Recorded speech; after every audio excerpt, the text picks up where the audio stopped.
Thanks for tuning in to Proline TV, part of the Our Lads Football Network, for this Friday, the 21st of November, 2025. I'm hosting the show as usual for a Friday. I'm your host, Greg DePalma, and joining me, as always, here on Friday are my partners here at Proline TV, Mark Lawrence and Jim Feist. How's it going, gentlemen? Doing real well. Jim, how are you doing? I'm doing good. We got a shout out to Adam. He says, "How about them Texans?" Yeah, how about them? I had them last night. I had the under. Got lucky with the under, I guess. But their defense is pretty damn good. Number one in the league, Jim. Number one overall. Yep. Wow. Yeah, and if anything, I think now we're at the point where I think it's official. The Bills are in trouble. This is going on too long. We're getting deep into the season. They're not getting any better. They have a head coach. They have a head coach that doesn't know how to maximize the super talented Josh Allen. It's been going on for years. He shouldn't be there. They need an offensive coordinator that can get creative and not wait for Josh Allen to become Superman. That's a ridiculous way to play football. And they need somebody like a Ben Johnson, somebody with that kind of mentality. If Ben Johnson had this guy, he'd be at the top of the world for a long time. Yeah, don't suggest that. Keep that to yourself. Okay. You know, the other side of the coin here is as bad as Buffalo appears to be right now, they could win out. I mean, they're the type of a team that has the ability to be able to win out. Obviously, they're going to have to play better than they are right now. But look at their schedule going out. They are at Pittsburgh. They're going to play Cincinnati. They're going to play at New England, Cleveland, Philadelphia, and the Jets. 2 games I think they're going to be pushed in, and that's obviously the Philadelphia and the New England football game. Everything else is a W for them. So they gather momentum going in. They're going to end up in the playoffs, and I don't know if they're going to catch New England or not, but I think this team is still going to be a playoff team by the end of the season. Oh, I think they're a playoff team. I just don't think they're maximizing the talent or putting the talent together on this team that needs to – I think it's being poorly managed. And, yes, because of the super talented Josh Allen, they can accomplish a lot. But he's being held back. He's not being maximized. Who would have thought that you could get 11-1 on the Buffalo Bills at the end of November and Josh Allen was still healthy? 11-1. Wow. 11-1 to what? To win the Super Bowl. Oh, okay. They're tied. Actually, there are a bunch of teams tied at 11-1, but they're 1 point away from being the 9th choice to win the Super Bowl. The Buffalo Bills. Let's take a look at their contracts and see what their salary cap. Oh, that's not it. Okay. So let's see. Look who. Okay, we all know Josh Allen's making the big bucks. All right. What on earth is Dawson Knox doing, making the second highest cap number on the team? Dawson Knox. You talk about the head coach. I think the general manager also has to go, Jim. Usually that's the case, yes. And then I know Milano's been banged up. That's been a big issue for them. No question, but a lot of teams have injuries. I look at this roster and I don't know. Look at these names and you just do not. Well, these are the guys that have the highest cap number, and I don't see a whole lot of top guys. I don't see like difference-making players. I mean, once you stop at Deion Dawkins, that's it. I mean, you got nice players, but especially, I mean, look, Curtis Samuel has a $9 million cap hit for the Buffalo Bills. What about James Cook? What's he making? Oh, he's still waiting for that new contract. He's getting that new deal, which was important, of course, in the offseason. He's making right now just $3.4 million because I guess he's about to make a lot more money next year or whenever. I know that it was a big issue in the offseason. So that's something they're eventually going to have to deal with. So the bottom line is yeah, I mean, I blame McDermott, no question, but you also have to blame the general manager, because I think what they did was they said, oh, we got Superman at quarterback. We don't have to go out and spend big money on wide receivers because he'll figure it out. He's a great quarterback. And he really just does not have enough weapons to help him. And that's becoming a big issue because, as everybody says nowadays, if you just stop the Bills' running game, then with that weak receiving core, you're putting all the pressure on Josh Allen. It's just too much. How about the defensive side of the ball? How's that measure up? Yeah, again, if you just look at the salary cap, their highest contractable player is a player they just acquired, Daquan Jones. And that's just a defensive tackle. He's like a solid inside defensive tackle. I mean, remember the Joey Bosa? They went out and got him. Greg Rousseau. They've really missed a lot on the edge rushers in the draft too.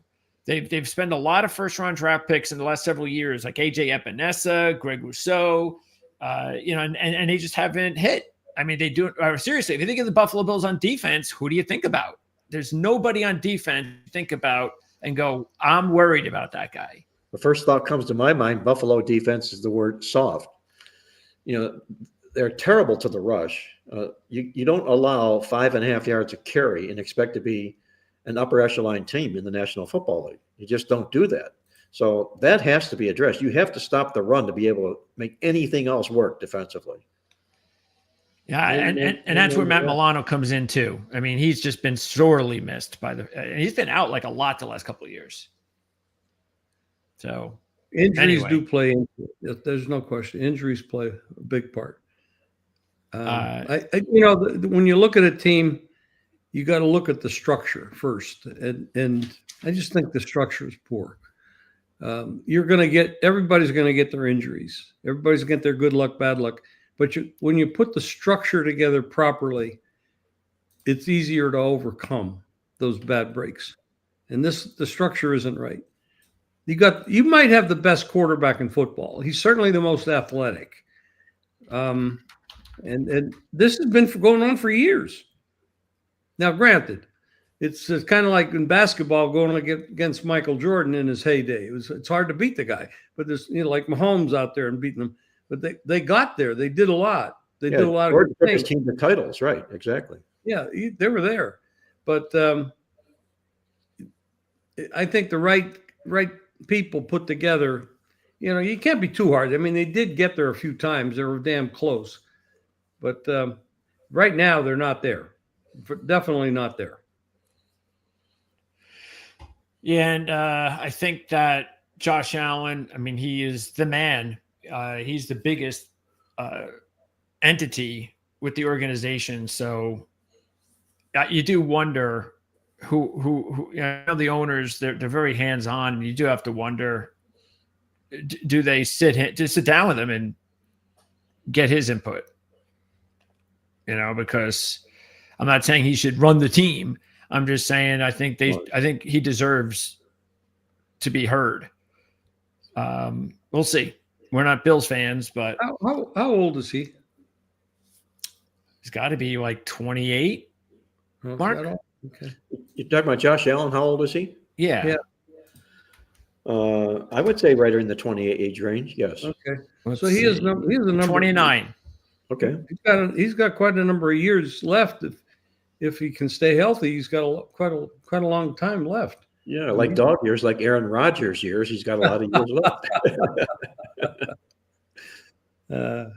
This was the big play from last night. So they get the 4th and 27, and then they were unable to punch it in on 4th and short. Oh, this was earlier in the quarter, I should say. Yeah, see, this is the thing too. I don't know if they were without their tackle in this one, but just as soon as they lost their tackle in the game, man, it was like the floodgates opened. They were still having a hard time most of the game defending Houston's pass rush, but once they lost their tackle, it was over. Josh Allen had no time back there. So, that we see that with the Chargers and their offensive line problems and Herbert. Everywhere. If your offensive line can't protect it, the quarterback is nothing if he can't get protection. So, absolutely, yeah.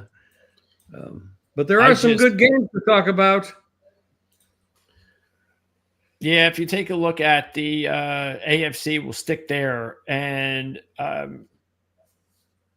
now Baltimore is only a game behind Pittsburgh. Pittsburgh's got the game against Chicago, and Baltimore should have a win over the Jets. So if Pittsburgh does not win this football game, gentlemen, we're going to have a tie among the AFC North with a lot of games left. I thought it would take a little bit longer than this for the Ravens to catch up, but not so much. Have Baltimore and Pittsburgh played yet this year? Baltimore and Pittsburgh. No, they have not. Yeah, so crazy. They got 2 games coming. Yes, they do. Both for December, that's 1st of December, and the last game of the season to close it out in January. Wow. They jammed it at the end of the season, both games. Yep. Wow. Yeah, a lot of that going on. Tyrod Taylor is starting for the Jets. That's a big upgrade over Fields, who shouldn't even be in the league, in my opinion. At least not a quarterback. But he's a great talent physically, but he needs another position. Pittsburgh is not a good team. They're an okay team. And Aaron Rodgers he's old. And okay at best, Jim. Pardon? Okay at best, they are. I think if I'm passing out grades like a school teacher, I'm giving them a C-. He's got a broken left wrist, most likely. He's in a cast. He's taken all his snaps in practice in the shotgun because it's hard to take it from the center when you have a hand. You possibly could be looking at some fumbles here. We can't handle the ball correctly. And I'm sure that Chicago can see that and will go after that. I'm not saying that Chicago is a great team, but they've been fortunate. They've played good enough to win, and they've got a lot of turnovers this year. Positive. That's positive. And Caleb seems to be growing, and Ben Johnson seems to be a damn good coach. Pittsburgh is a mystery. And boy, a couple of weeks ago when Aaron Rodgers didn't have this broken wrist against the Chargers, God Almighty, he looked like he was a deer in headlights. He didn't. It was almost like Goff the other night with Detroit against Philly. It's like the same look. Oh my God, what do I do now? It's like, wow. It was hard to watch. The Bears have a -6 differential as a 7-3 first place team. Scoring differential? Yes. Crazy. And Buccaneers are only +2, and they're 6-4. The problem with that is, Greg, you're taking a cumulative, and you got to throw out the top and the bottom of that and look at the mean, not the average. Because you're going to have, I lost this game by 30. So now you got to work out of a 30 hole. Or you won this game by 30. And now you got to throw out the top and the bottom. Got to go look at the mean. Absolutely. That's the true number. Yeah. Well, Green Bay, they're going to be taking on Minnesota. This is the last stand for Minnesota. Packers, very fortunate to beat the Giants last week. And it's about a 7-point spread, somewhere along the lines of that number there. And we don't know yet if Jacobs is going to play. We haven't heard anything yet. Yeah, that doesn't look good. No, he might not. But the Minnesota Vikings come in with a quarterback minus. In my opinion, he's a quarterback minus. Minus McCarthy, right? I have not been impressed at all from him at all. It's really bad. Yeah, you throw their injuries in on top of it. Where are they going here? Very good coach, but they just can't put everything together here. This football team, and they're supposed to this week against Green Bay. I don't know if they're going to be able to. I think Green Bay is beatable, but I don't know if Minnesota's the team to beat them. the other thing is you got an indoor team playing outdoors, and you can always get some bad weather can crop up in Green Bay. That's possible. So it doesn't look that way now, but this is an indoor team playing outdoors with McCarthy. You can look back at his college career. Michigan. You're playing with great players, all-star players, against a lot of players that are not all-stars on the opponent's teams. And sometimes you're gonna look really good. And of course, you have the metrics. You look at the body, you got the arm, all that stuff. But you can't throw them into the NFL and say, "Hey, go lead this franchise." Who's got a super roster? They have a championship roster. They got a lot of great players and a very good coach. This kid ain't ready. Well, I again, let's just keep in mind, this is his 6th career start. He quarterbacked the win over Detroit in 2 years. Go ahead. Yeah, he quarterbacked the win over Detroit. He had a terrible game against the Ravens and came back, did not play well early against Chicago. And what did he do at the end when it mattered? He led his team down the field and he scored a touchdown to take the lead with under a minute left. Whose job is that to win the game? It's the defense. They couldn't do it. And if the defense holds them, they're 5-5, and there's a different narrative. So this is why it's a team thing. Again, they're just not playing anywhere near as well as the team that they were last year. It's not like they had that team. They would be probably 6-4 this year if they had last year's team with JJ instead of, say, 8-1. But they'd still be a better team this year. They're just not as good this year as they were last year. And again, as Mark said, they've had some injuries.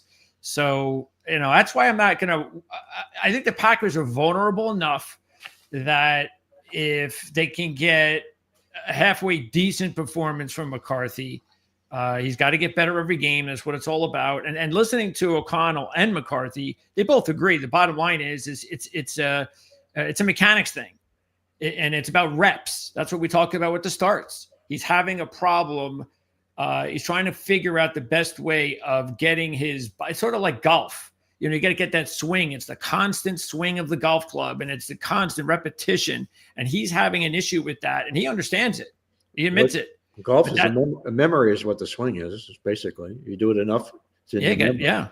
And that's what he knows that. So over time, he'll get it. He'll figure that out. And when he does, he'll be a better quarterback. But right now, he's learning on the fly. And like you said, Jim, this was a team that won, 13 games last year? Should they have given the keys to the franchise, someone that was unproven with that sort of a record last year? Maybe not. Well, I wouldn't have, but they're stuck with him now. And yeah, I agree that he has potential, but I don't know. And I'm not throwing any flowers on Green Bay because I think they've been playing rather poorly, and they have their own injury issues. And I think Minnesota McCarthy has potential, but I don't know if that potential is going to crop up in the next 6 games. This season. Yeah, I doubt that too. It's asking a lot. If he's that far off mechanically, I don't know if you can fix that in one. The analysts I listen to that are football analysts, not sports bettors, don't like him very much. They see he needs a lot of work, not just time to learn the playbook, but a lot of work on his, like you said, his mechanics. There's a flaw in him. He needs to be polished up is what he needs. I guess. Probably a good quarterback coach would be a good starting spot. Yes, and time. Yes. And then Detroit, I saw that line go up a couple of points today. Any particular reason why? Well, they announced that what's the kid's name? Dark is out for sure. Yes. Oh, good. Hey, smart. We talked about that yesterday. And then you got Detroit coming off a loss, and they have a great record coming off a loss, and they're going home where they played really well.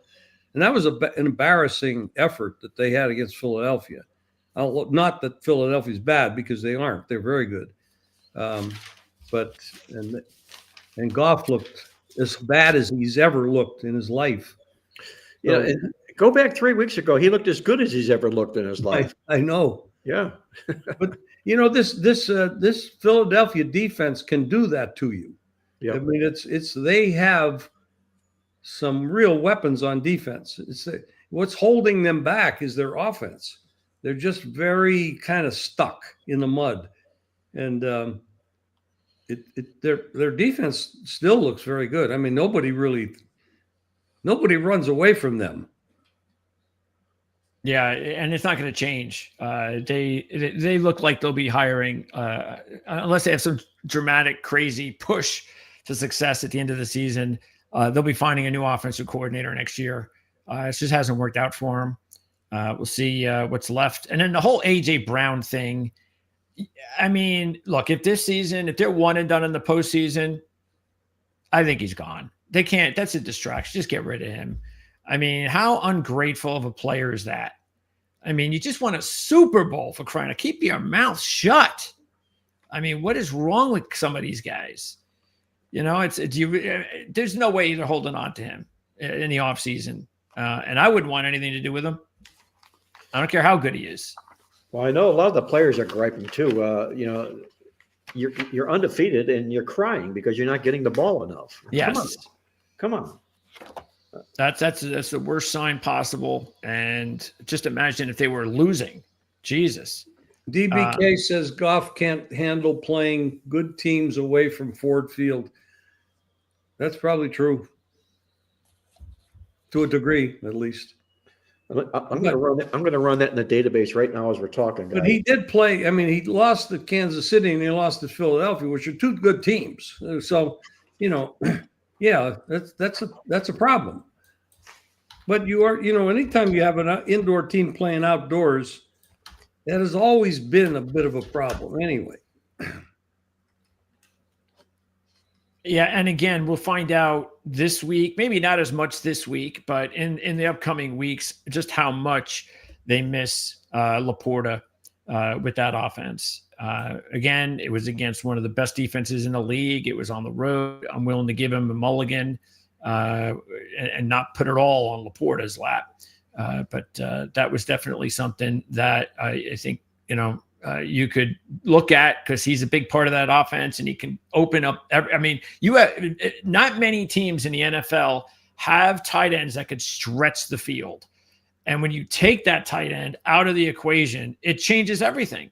And now you can't stretch the field. And now you can't. Now it's a completely different defensive scheme, different assignments. And I just, I'd be curious to see how that looks in the coming weeks until they get him back. So.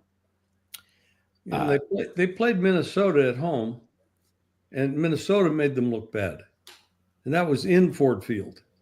So I'm not too sure who they are. I really don't. And you can always question Dan Campbell's play calling.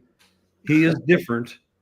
They worked for him last year until they started getting defensive injuries, but he is a little bit wild. And he goes against the grain a lot. Well, this year, again, because last year, even if you just look at last year, and I don't know how many times we can keep bringing this up about not only do you miss your all-world offensive coordinator play caller, you also miss your all-world, all-pro center. And then you take out Sam Laporta in this game, and you go up against one of the best defenses in the league. And if he's going to have a bad game, I guess that's going to be the game to have it. Because remember, just looking at the stats here from last year, there was a big surprise. His worst game was at Houston on the road when he had that 5 interception game. Remember that terrible game he had last year on prime time? Yep. And he actually won the football game when he threw 5 interceptions. But if you look at it, go ahead, Jim. And that wasn't an outdoor game. That was it. It was indoors. Yeah, it was an indoor game. No, but that Houston defense is a bit of a monster that nobody really talks about. Yeah, it's during that very under the radar. Under the radar. Yeah, exactly. This is his. Green Bay. They beat Green Bay on the road last year. He had an 81.8 percentage. completion percentage, 1 touchdown. So that was a really good game on the road. At Chicago, he had a big game. That's the Bears. At San Francisco, he had a really big game. That's on the road. So again, I think it's just more of this year is that we're seeing a Jared Goff maybe come down to life a little bit because he just doesn't have the same ammunition around him that he's had in the past. And that's going to happen. You look at the West. Oh, actually, before we go to the West, you got the South because Carolina and the West with San Francisco. What a big game this is going to be to really gauge how for real Carolina can be. They are 3-0. Remember just a couple of months ago when we were looking at Carolina's terrible road record and how they couldn't beat anybody on the road? Well, now they've won 3 straight on the road, including upsetting the Packers and the Falcons. So they're actually playing better on the road now than they are at home over the past month or so. And they're just a half game behind Tampa Bay. They're on Monday Night Football at San Francisco. Yeah, and Purdy comes back, and Purdy to Kittle is a great connection. They connect really well. It's a great chemistry there. That game is from 6 up to 7 now, and we're seeing 7.5s or 7 minus 20. Obviously, the Sharps are hitting San Francisco pretty hard. Carolina has to prove that they can win this type of game against a top team. And San Francisco is a top team when they have their pieces together, but they'll never have their pieces together. But they got their number 1 quarterback, and they got a head coach, and they got McCaffrey, and they got Kittle, and they got some pieces there. But they're pretty damn good. So Carolina this is a big game for both teams. Well, remember Carolina beat Green Bay on the road. What this is right now, that's the good part about this time of the year is all the teams are in kind of pressure situations. Kansas City's in pressure situations. Tampa Bay is in a pressure situation. Tampa, you could say the Rams too, because they do have a couple people chasing them in the NFC West. You got Jacksonville and Kansas City are probably vying for that last playoff spot, that wild card spot in the AFC, but Jacksonville has that big edge because they beat them, and so that's huge. I mean, there's so much different to talk about now because the playoffs are 6-7 weeks away, and which is hard to believe it's gone that fast. These games have so much more meaning, but I'm not going to say they need the game, because when you need the game, that means you were doing something wrong to put yourself in a position to need the game. But the question is, are they talented enough to win this game? And you got to go at man to man. Are they going to be able to do it? Can a Kansas City beat an Indianapolis who's been pretty hot all year? Can the coach, the offensive coach, defensive coach rise to the occasion in a big spot? These are the kind of things that make it very, very interesting. Who do you like in the game, Mark? Carolina, San Francisco? You got any feeling on that game? Right now Carolina's getting a lot of love, not as the line's moving against them, not that way, but the fact that they've won some respect here. Bryce Young is playing really good football right now. I mentioned on our earlier podcast, in his last 5 games, his quarterback rating is 106.8. I don't know if there's a quarterback in the league in their last 5 games that has that same QB rating as he's bringing into this contest. The thing that scares me, I mean, if I'm going to be playing San Francisco and I'm going to bed tonight, I'm not sleeping knowing that they're 1-15 to the spread off a win. 1-15 to the spread. They seldom put good games back together, does San Francisco there. Sorry, I was laughing there at the end, Mark, because I was just looking at Jim's reaction to our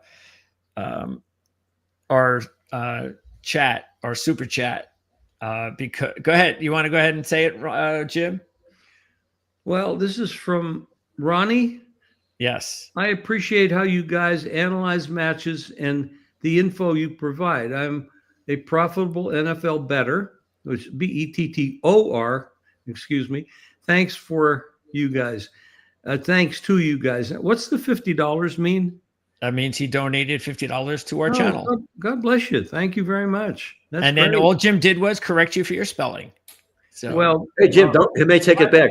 I hope I can give some information, and Mark can and you can give some information. We can make him a winner. I hope that we do that. Sometimes the information we give keeps people off of losers too. That's true. Critically important to know that. Would you rather win 100 or lose 110?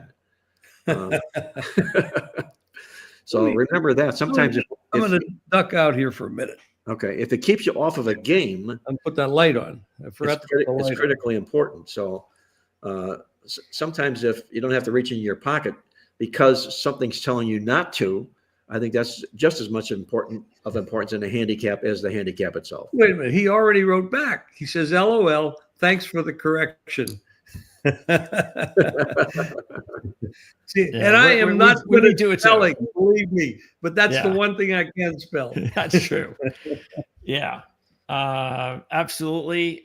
Thanks a lot, Ronnie. Appreciate that. And again, we remind everybody that hopefully it's not just about whenever we make you money or like you guys said, help you to avoid losing it, but just for everything that we do here, we're going to continue to do our best to make sure that the programs are also top notch, and that's what we're working on behind the scenes. So we're really excited, and these types of donations really, even if it's just $50 or $1, the fact is they really help us motivate us even more and remind us that we're on the right track and we're doing the right thing. And it doesn't even have to be just football. I was talking earlier with CJ, we're doing our top motorsports analyst, and I was going back. We were going back to the fact that I said to him, I said, I know it's not football, but I just want to let our motorsports audience know that in the last 2 years, we've really hit the mark on F1, the Formula One championship race. Last year, we told everybody that it was a great it was a great value play to take Max Verstappen to win the championship, and there were good odds on him to do it. He was far back, and he went and he won the championship, and then obviously we were made to look pretty good on that call, and we said the same thing in reverse this year, which was exactly along the lines of what you guys are saying. We weren't telling it. We didn't tell anybody anything where we were getting them to make money, but everybody was putting money on Max Verstappen to win the championship, and he was the favorite just a couple of weeks ago. And we warned everybody, don't do it, don't fall for it. The math does not calculate correctly for him to have a legitimate chance to win the championship. And 2 weeks later, the championship is over. He can't win it, and that's what you're talking about, guys. It's sometimes it's not just about winning money, but it's about making sure you guys don't lose it, so you can spend it on something else. Can I go off the track for a minute here?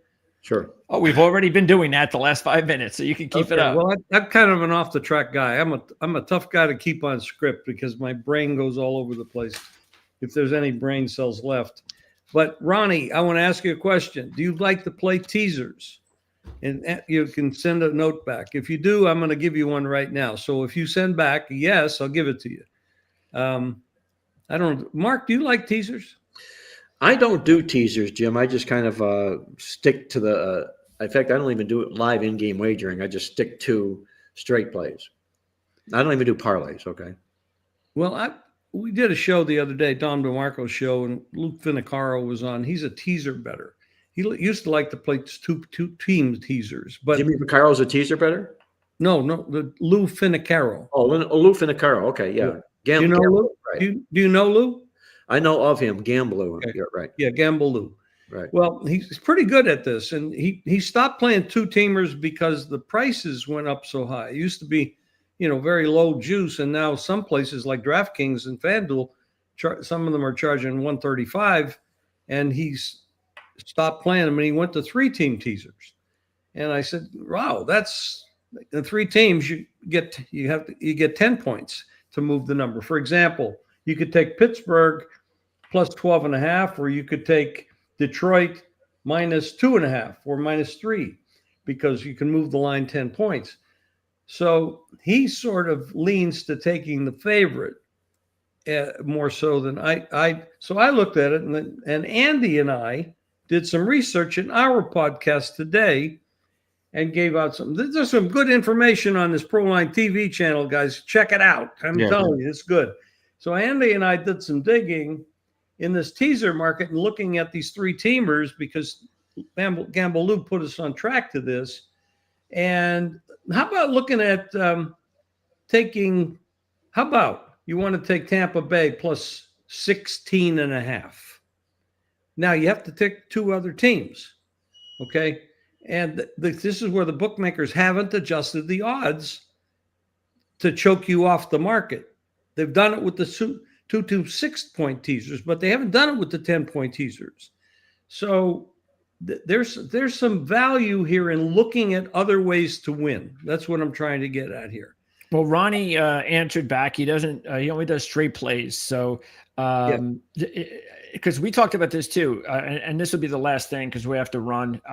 We'll wrap up with college football in a couple minutes, and that is the fact that sometimes it is better, or maybe it depends on who you are, Jim. But we talked about why don't you just if you like a team in that situation, let's just say a team was a 6-point favorite, and instead of doing the teaser, just do a parlay money lines, correct? If you, instead of taking 2 teams with 6-point favorite and putting them at even with the teaser, just go ahead and do a parlay on the money lines with those 2 teams. Absolutely, because the teasers cost too much now. You take two favorites that are 6 points, 6.5 points, and you take the money line on each and parlay them into it, and you get a much better, more favorable payout. Yes. And less of a loss if it doesn't win. Correct. Pardon me? And far less of a loss if it doesn't win. Absolutely. Right. Absolutely. And again, it's not so easy as we saw last night because there might have been a lot of people on the Bills on a teaser last night. And we see exactly how that doesn't always work out. So I'll guarantee if that was a Sunday game, it would have been devastating to the Survivor players. But a lot of the Survivor players don't play the Thursday games. You're right. Why is that? That's just, they don't want to put their picks in early. Okay. All right. So do you have anything else, Jim, before we let you go? What would you like from me? Since you couldn't give anybody a teaser pick, do you have a pick that you'd like to give anybody? Keeping in mind, of course, that if you would like more picks from Jim and more picks from Mark, this is what our channel looks like. All you have to do is hit this join button here. You click that, and our YouTube membership platform opens up. You can get Mark's plays here for $39.99, Jim's for $49.99, and a bundle of picks for $99.99, meaning you get Jim's and Mark's, and anytime Andy, Victor, or anybody else associated with Proline TV has anything additional to provide, only if you are a YouTube member. So do you have anything for us, Jim? Yes. Straight up. Don't need the points, but I suggest you take the points. Dallas will beat Philadelphia on the field straight up. You don't need the points, but I would take them. Like it. So you definitely would rather take the points than the money line, obviously. Well, you know, if you're $1,000 better, you put 500 on plus the points, maybe even buy it to 4 and 500 on the money line. Do it that way.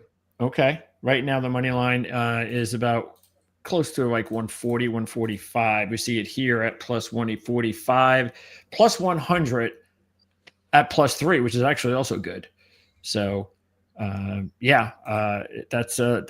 could be a season-changing victory if the Cowboys can get it after the way Quinn and Williams looked, and the defense. If that defense can just play a little bit better with that offense, they could be a dangerous team. Well, let me give you some reasons here. What you add to what you just said. The offensive line for Philadelphia is hurting. They got some players out. This is a revenge game in division because the first game of the year they played head-to-head in the first half of that game, and then had the lightning delay, came back in the second half and killed all the over-bettors because they only scored 3 points in that game. But Dallas is always been prolific all year long, except when they played Denver. Offensively, they have the weapons on offense. They're the real deal on offense. Now, Philadelphia, they're not a dog on defense. They're very good. So they have the work cut out for them. This is a big game for Dallas. This is the only chance they have to keep their life alive, their chances alive to get to the playoffs. And it's still a long shot. But to get revenge in division, to stay ahead of Giants and Washington and possibly make the playoffs, they're going to play their asses off. And at home, dog, I love it. I think Dallas. Well said, Jim. Well said. I totally agree with everything you said. I think you. you're going to find Dallas's best game this Sunday as well. Thank you. Yeah. Enjoy it, guys. Good Thanks, luck, Jim. Before you go, the fellow who inquired about Goff, the quarterback, I ran this in the database. He does struggle against good teams. In his career, when he plays anybody with a win percentage of better than 750, he's only 16-15, but on the road, he's 3-8. So Goff that's his entire career? That's his entire career, right? Okay. So that's not with Detroit, though. It's with also the Rams, right? Yeah. Okay. Interesting. Very good. Thank you, Mark. Thanks. You have a great weekend, okay? And thank you, Ronnie, for the donation. Appreciate it. All right. So you can check out Jim right now on the channel with his interview and show with Andy Isco on the teasers and the alternate lines. And you can also check out Jim's work with Victor King, and that will be posted a little bit later on the channel, depending, of course, if you're watching this show live or on demand. Okay, so with a few minutes, we got about 15 minutes. Let's talk some college football here, Mark. And, of course, a lot going on in college football. We only have 2 more weeks left to the season, and we already have some rivalry games even this week. Like, for instance, in the SEC, you have a nice rivalry game that I actually, rivalry games are interesting because, and I like them like everybody else, but I like them especially because in rivalry games, this is really when you have a chance to hit with dogs. Because as we all know, the dog in a rivalry game can pull off the upset a lot easier than just the average game because they're more juiced up. And so you're going to get even a better effort from them. And especially at this time of the year, Greg, because if they are going nowhere and their rivalry favorite is heading to a bowl game, this will become their bowl game. This is their season, yes. And we're seeing that all over, even this week. Next week, of course, is a championship or rivalry week. So we'll have an even better go at it next week. But the big one in the SEC is Arkansas and Texas. And so these are old Southwestern Conference rivals, and it's a big line. And Texas coming off the loss, basically a season-ending loss to Georgia. There really is no the best chance they have is they'd have to, of course, beat Arkansas, to beat Texas A&M, which would be a really huge win. But then they're going to need a lot of help. They're going to need just a tremendous amount of help from teams just losing. You're going to have a lot of Big Ten and SEC teams losing. And that's just asking probably too much.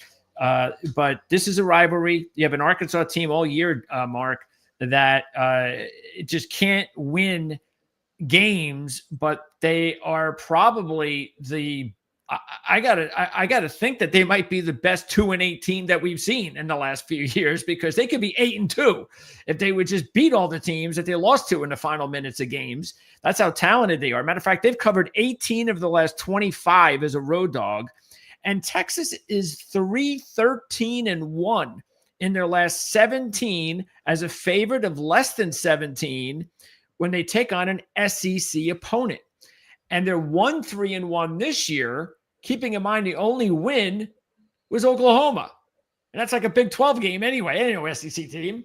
So they've just not had good results, Texas, against SEC teams in this situation. I think Arkansas is a good play. Again, I don't know if they can pull off the upset because they haven't been able to pull off the upset or beat anybody this year. But getting 9, I think that's worth it. It's worth it. I'm not going to classify this as a rivalry game, but it being what it is, a Southeast Conference game, I think Arkansas is what I would call a flypaper team. They have great stick-to-itiveness. They can play with anybody. They very seldom get blown out in football games, and that's the reason they cover a lot, especially as road dogs. They keep the games competitive. They play a pretty decent brand of defense. Arkansas has always been a great dog. And I was really upset, more than probably anybody in the state of Arkansas, when they fired Sam Pittman, because that's what he brought to the table here.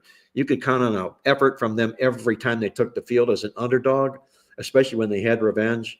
And I agree with you. I don't think Texas has a lot to play for at this stage of the season. There is not going to be a 3-loss team to make the college football playoff this year. You can mark that down. And thus you can rule Texas out of the college football playoff. Yeah, I think the only chance a team would have, you would have to be, well, Big Ten ain't going to see it, but it would have to be like, I don't know, it would have to be somehow if Alabama got to the SEC championship game and lost. That's the only thing I can think of. But don't be surprised if they do, Greg, and they don't make it, and they're going to say they got jaded. Well, you got jaded because you lost 3 games. That's that's you wonder whether or not, because I think what is predictably going to happen, and this is the thing that we talked about as soon as they said they were going to have a 12-team playoff, is, well, why didn't you just go with 16? That's what everybody else is doing. That's what the FCS does. And that's what's coming next. I don't know how long it's going to take to get there, but we're going to have a 16-team playoff sometime in the next 5 or 10 years. Yeah, until the whining and the crying gets peaks and gets to a crescendo, and they're going to end up having to do something about that. Yeah. But I don't see a 3-loss team making the playoffs here. I know you can make cases for the Notre Dames or the Alabamas, maybe even Miami of Florida. I doubt that, though. No. But more specifically, Alabama, Oklahoma, maybe a 3-loss team. I don't think so.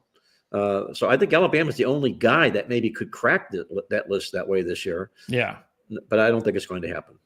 And then you're going to get to talk, if a team like that were to if they make the SEC championship game and lose it, then there's going to be talk about, well, these championship games, if you're Alabama, you would have been better off not playing in it. You would have been better off just having a 10-2 record, and then you would have been in the playoffs. That's the irony of making the college football conference championship game. Yeah. You can win the brass ring, and it could vault you to higher heights. But if you lose the game, it could deny you any chance you had of making a playoff today, or back in the day, making a big bowl game, a Rose Bowl or something like that. But you get penalized for losing your championship game. And I think that shouldn't happen. And that leads to another case, another argument. Should they do away with conference championship games, since they've gone to these big 16 league teams, conferences, and just go with the best teams and how they played this year, and not let the conference championship game decide if a team is not going to get into the playoff? Yeah, because if that happens, or when that happens again to a big team, that's going to, because I think we might eventually get to that, because it's not going to make any sense. If you're they're going to have to come up with a stipulation then that says if you automatically get a berth into the playoffs if you're in the championship game, then that's what they're going to have to come up with, because it's just not fair. Okay, so Big Ten, and these are old Pac-10 rivals, not like we're going to see next week when UCLA takes on USC, of course. But another, this is one of my favorite double-digit upset plays. Washington is absolutely terrible on the road. They are 1-7 straight up, 0-8 against the spread in Big Ten road games. So this has been, of course, last year and this year. So they've never covered a Big Ten road game yet. Also, they are 1-9 straight up in the last 10 at UCLA. And on top of that, I think UCLA might be, there might be a little bit of they might have maybe Kenny Easley's number or something like that on their jersey. There might be a little bit of pride there to go out and win one for Kenny Easley, that sort of thing. One of the best defensive backs in the history of the NFL, who happened to be a UCLA Hall of Famer. So, I actually like UCLA in this one. I know their quarterback is banged up, so that's going to be a big deal. But even if they don't have the quarterback, I'm still taking them, because Washington couldn't beat Wisconsin on the road. That's how bad they are on the road. Well, that's a great point you bring up about Washington having not won a Big Ten road game this football season here. I don't think anybody realizes that, but that's an excellent point that you bring up. And you're putting them into a role against a team here whose season is done, but they can salvage things out of this season. A big win over Washington would be a salvage for this season here. And I agree with you. I think Washington is an anti-play. I'm not so much on UCLA as I am against Washington in the game, but you still got UCLA. They lost their previous home game. Are they going to go out losing 2 home games in a row? They looked dead in the water until they beat Penn State. Then they won 3 games in a row, did UCLA. So they have the ability to play a good brand of football. I'm with you. I like UCLA in the contest. And I just checked it out, and he's been cleared to play. So their quarterback is going to play for UCLA. There's a game tonight I wanted to also talk about. It's another dog. It's North Carolina State against Florida State. I don't know why this line moved from 4 to 6.5. And here's why. Just like Washington, check this out. Florida State, 0-3, straight up and against the spread on the road this year. 0-8, straight up on the road since the beginning of last year. They have not won a road game since the 2023 season. And they are now a 6.5-point favorite against a North Carolina State team that has beaten Florida State 3 straight times at home and covered 8 of the last 9 at home. Meanwhile, North Carolina State is 7-0-1 against the spread as an ACC home dog of 3 or more. So I'm all over North Carolina State in this one. I don't know why people keep putting more money on Florida State. I don't get it. I don't see the reason for that. Well, Florida State does bring some ability to the table in this game. Number one, they need one more win to become bowl eligible. NC State cannot. This is a bigger game for Florida State. Number two, they've only been out-yarded by 1 team this year, has Florida State. They've got the best stats of any non-winning team right now at this stage in college football. Only 1 time were they out-yarded, and that was against Pitt in their football game they played. So if you put tape over the name of Florida State, you'd insist that they be more like a double-digit favorite in this football contest. They just don't play up to their ability. That's the problem with Florida State. That's the problem we're seeing with the head coaching change there as well. I'm going to be on the other side of the game, but you bring out some excellent points about their inability to win games on the road. But now they're either going to have to win this game or they're going to have to win next week at Florida. One of these 2 games they have to win if they want to be bowlers this year. So it's got to be this week or it's got to be next week at Florida. I think they like their chances better this week. North Carolina State, if they win this week, then they're going to have to beat their arch rivals next week, North Carolina, to become bowl eligible. And speaking of North Carolina, they're playing their rivals Duke, and they're getting somewhere around 6.5. And we saw what happened once again with Duke last week. You know, they don't have a defense. They also need a win for bowl eligibility. North Carolina needs 2 in Bill Belichick's first year. The thing that sticks out to me, Duke hasn't won at Chapel Hill since 2017, and they're 0-7 against the spread as a road favorite following a double-digit straight-up loss. I'm actually taking North Carolina in this one as well. Well, I'm not a Dookie, that's for sure. I never did like Manny Diaz as their head coach. I think he's the perfect example of the Peter Principle guy. He's a great defensive coordinator, and he lacks as a head coach. Wherever he's been, he's lacked. He did resurrect a little bit this Duke program. They did need a punch in the arm. They got it. But you look inside what this football team's doing now. They're going backwards again here, Greg. They were out-yarded. That game they beat Clemson, they were out-yarded 124 yards in the football game. That's a buy sign. That's a tell. And now they're going to take on, in this particular contest, a North Carolina team who's playing some really pretty good defense here of late. Belichick fell asleep at the wheel early on in the football season here, but he's got this football team doing what he does best, and that's playing some pretty good defense, a good brand of defense here. And as you mentioned, North Carolina is still alive for a bowl game, which I would think he would want dearly more than anything else at all, a win here and a win at NC State, and he goes bowling. Wrapping everything up, just a few more things here to talk about. A couple of the double-digit upsets. I'm going to take Oklahoma State, maybe to win their first FBS game against Central Florida. And if you want to, I went over all of this stuff in depth on the Tuesday show. You can check that out. That's in the library. And then in the group of 5, we talked a little bit about it on yesterday's show. There's still a lot to play for in the AAC, even though Tulane's temporarily in the driver's seat. There's some big games this week. You got East Carolina at UTSA.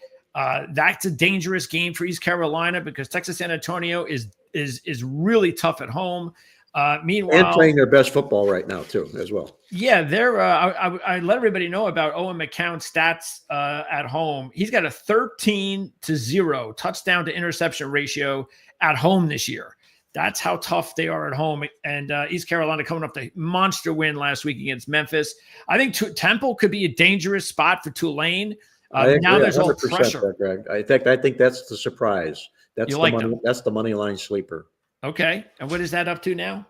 I believe 3-1, probably something like that. It's going to be in that range, right? Yeah, and yeah, because now they're knocking on the bowl door as well. Temple is. Yes, they are. Just taking a look at it, Temple is they're close to 3-1. Temple needs one win for bowl eligibility. Next week they go to North Texas, so they have a much better chance at home this week. That's for sure. And Greg, they're playing some really solid football right now. 4 of the last 5 games, they've won the yards in those football games. That's an indicator that they're playing better than their record indicates. I think North Texas, I think both Tulane and North Texas. See, this is the thing you got to keep an eye on, just for our listeners. Keep in mind, we're at the point in the season where there's so much pressure on the teams that are the favorite teams, are supposed to win, and they need to win to win championships, to get to championship games. And we see it every season, is teams that you just could not imagine losing to teams that are inferior to them. They lose to them not just because they're, say, a rival, but because they have so much pressure on them and they've never been in this situation, these kids, before. And that's why there's a lot of opportunity to try to, pick up some really big upsets this week.